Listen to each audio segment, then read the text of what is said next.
मंगळवेढा तालुक्यातील तामदर्डी या ठिकाणी आपण आलेलो आहे। तर पाठीमागे बघू शकतो की पाणी नदीला कालपर्यंत कोरडी ठाक असणारी चंद्रभागा आज वाहताना आपण बगू शकतोय।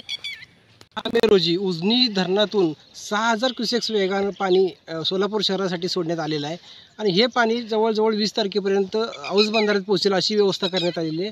या मधल्या काळात दरम्यानच्या काळात या परिसरातील 2 तास वीज देण्याचा निर्णय ह्या जिल्हाधिकारी सोलापूर यांनी घेतलेला आहे। तर या उपलब्ध पाण्याचा जो वापर आहे तो काटकसरीने करण्याचं आवाहन जिल्हाधिकारी सोलापूर शहरासह पंढरपूर, मंगळवेढा, सांगोला इत्यादी तालुक्यांचा पाणीपुरवठा याच पाण्यावर अवलंबून असल्यामुळे लवकरात लवकर पाणी सोलापूरला पोहोचण्यासाठी अवैध पाणी उपसा रोखण्यासाठी प्रशासनानं 2 तास वीज पुरवठा करण्याचा निर्णय घेतलेला आपण बघू शकतो। उजनीच्या मृत साठ्यातील पाणी सोलापूर शहरासाठी पिण्याच्या पाण्यासाठी सोडण्यात आलेलं आहे। हे पाणी 20 तारखेनंतर पोहोचल्यानंतर मला आमच्या माहितीप्रमाणे ह्या हंगामातली शेवटचीच पाळी असू शकते।